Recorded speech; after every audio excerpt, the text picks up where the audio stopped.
guys, welcome back to another video, and this one is going to be a molding video. I haven't made one of these in a long time, and I figured it was, well, time to make a video again, and also a molding video. So we're going to be molding 2 grunts and 1 old style hunter here, and these were all given to me by Commander Vexer, so thank you, sir, for that. I really appreciate all the support in the channel.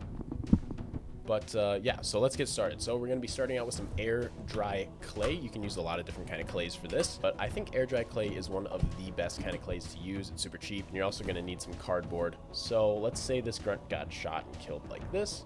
He's going to be positioned just like that, and then the other grunt is going to be positioned with just his back. I just kind of want to get the back parts of the grunts for this mold, so we're going to be doing that today. I'm just going to be mixing up some air dry clay here, cutting away any of the excess pieces, but we just want to get our grunts halfway stuck into this air dry clay.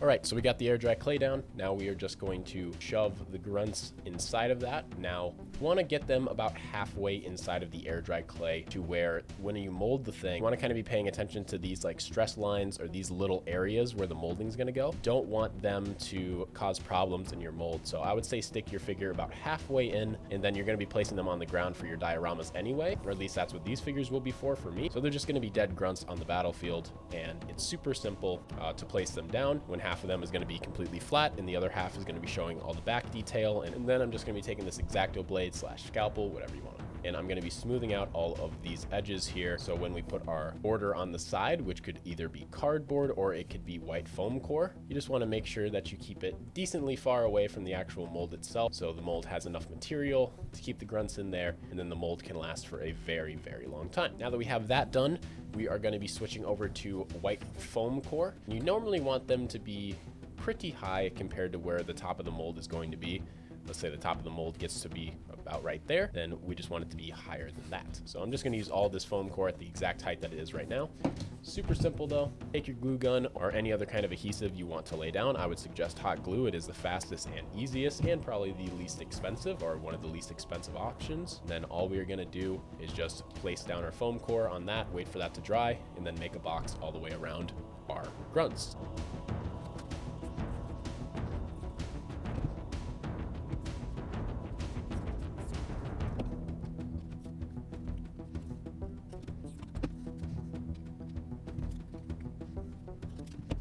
All right, now that we have assembled our little grunt box here, all we're gonna do is go around with hot glue and kind of like fill up all of these edges and make sure all those gaps are closed, because you do not want your silicone, guys, to be leaking out. That is just a waste of money, and you work hard for your money, or maybe you don't work at all for your money. I don't really care, but you don't want to be wasting the silicone here. So we are just gonna be patching all of that up with some hot glue, and that's gonna keep your grunts nice and safe on the inside of your molds. So I'm gonna really press this guy in there.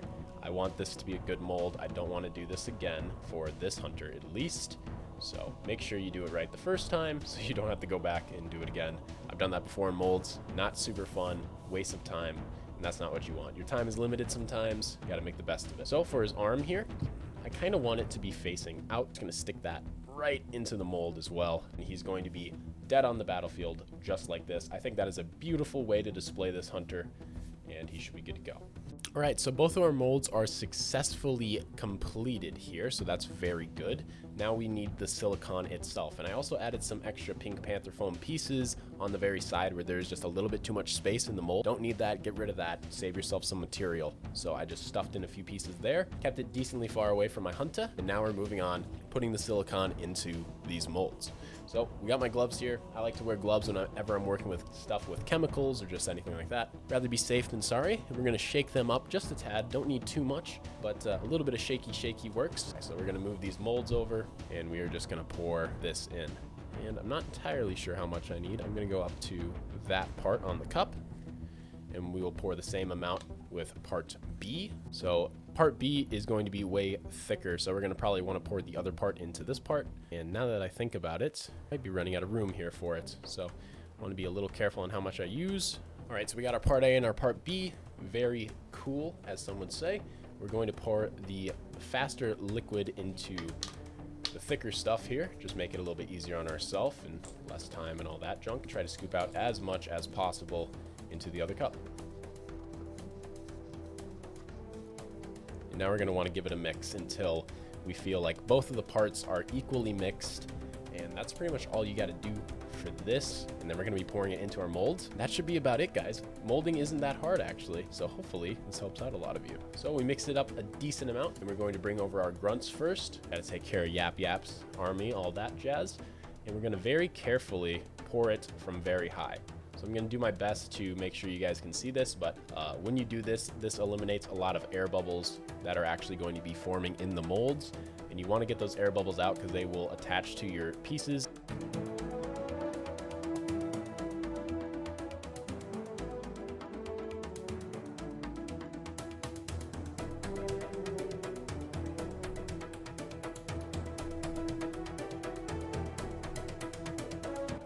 So now that we have that done for the grunts, we are going to now just tap on the mold just like this.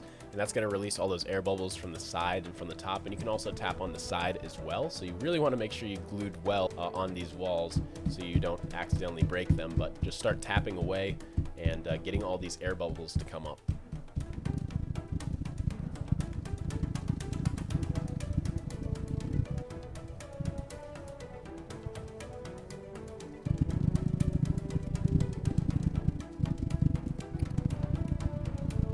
All right, so we've been tapping for like a couple minutes here, 1 or 2 minutes, and the air bubbles have slowed down significantly. So I'm going to push this to the side. If you want to tap it for like 5 minutes or so, just to be really safe, you absolutely can. But a couple minutes should normally be good as long as you aren't just dousing it immediately and adding a ton of air bubbles. So if you pour from a little far away, it definitely helps.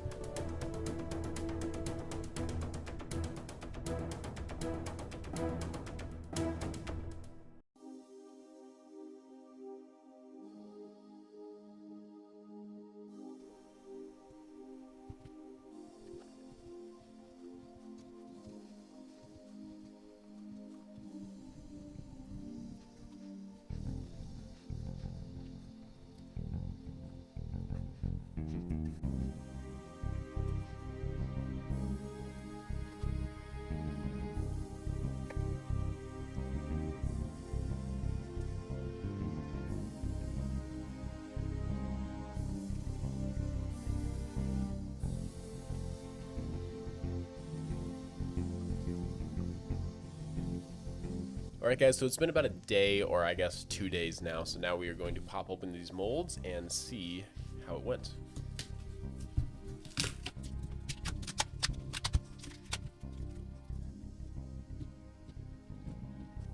Now I'm just going to kind of slowly be releasing this hunter from its mold, just kind of working around, moving the silicone around, and just picking it out of its mold. So definitely have to do some cleaning work up on this hunter, but for the most part, he came out pretty nice. We also need to work on this mold a little bit more as well. So I'm just gonna take some scissors and trim away these excess areas that are a little nasty looking. We don't really need that. Kind of go through as well in this mold and just kind of look at certain areas that might not look super good, where they have little pieces that you can kind of pull off. If you want to do that, you can, but you don't absolutely have to. Normally the mold will kind of take care of that itself. But yeah, there's a good hunter mold right there. So as you can see with the grunts, they are halfway in there, but some areas still got covered up. So you want to take your blade and just remove some of this. So when you're pouring your plastic, it's going to look a whole lot better. So just make sure that you are kind of removing away some of this fletching side for your plastic, but these grunts should turn out really nice.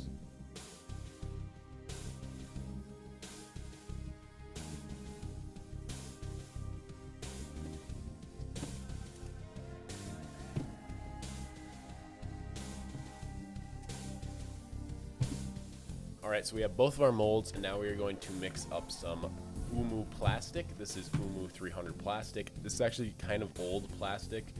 I've had this for like 1.5 years, so hopefully it still works. We'll find out, but if not, then we might have to switch over to some hot glue and try our best with that.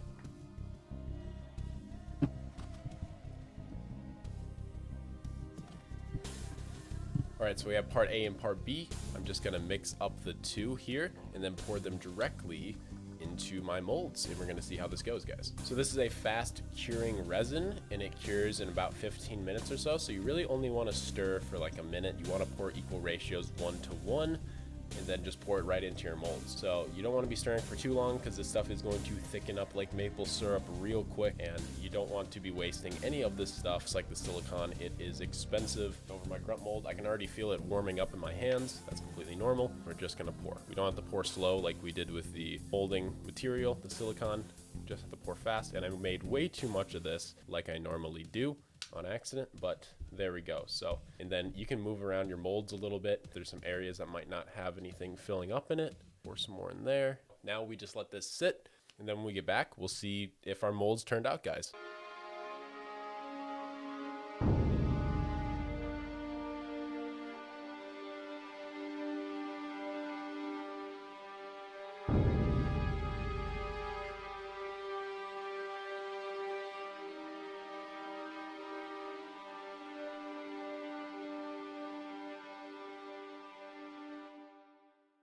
Alright guys, so it's completely cured. The plastic is rock hard, which is awesome. And let's start out with the hunter here. I need to release this guy from his mold. So I probably waited about 20 minutes or even 25 minutes or so, which you don't really need to wait that long, but I decided I was going to. And basically just slowly free your mold around the sides, and then you can kind of just lift it up and out. And sometimes the first one might not turn out perfect, but here is our hunter. So he's not entirely perfect. The cannon on the right side got a little messed up, so I need to make sure next time I mold this that I get more plastic in there. But for the most part, you can pretty much just take your needle nose pliers if you don't want this plastic on the bottom and break around the hunter and kind of free him, and then stick this into literally any diorama that you want, and you have a dead hunter on the battlefield for 20 cents, 30 cents, you know, for the amount of plastic you used. So you can make 100 of these, you can make 20 of these, you can make as many of these as you want with your molds, and you're always going to get nice hunters until your mold breaks. Do the same thing. Break up the mold around the sides is normally the best way to do it, the best that you can, and then just slowly take your grunts out of the molds, and there you go. Now you have 2 dead Halo 3 style grunts on your battlefield, ready to just be placed there, add some blood effects, and you're good to go. So just kind of a comparison from the real one, the real hunter. It's very similar looking. It actually, you can kind of see more details with the white, at least I can. But guys, I hope you enjoyed this video. I hope this helps a ton in your MOCS dioramas, maybe custom figures, whatever you want to do. I plan on molding, like making custom parts out of green stuff and molding them and then remaking them for my custom figures as well. There's so many ideas. I have more videos coming out. Don't forget to leave a like, comment, subscribe, all that kind of stuff helps the channel grow and also lets me know that you like this kind of style of content. Anyway, that's all for me today. Have a great rest of your day, evening, or night. See you guys all later. Peace out.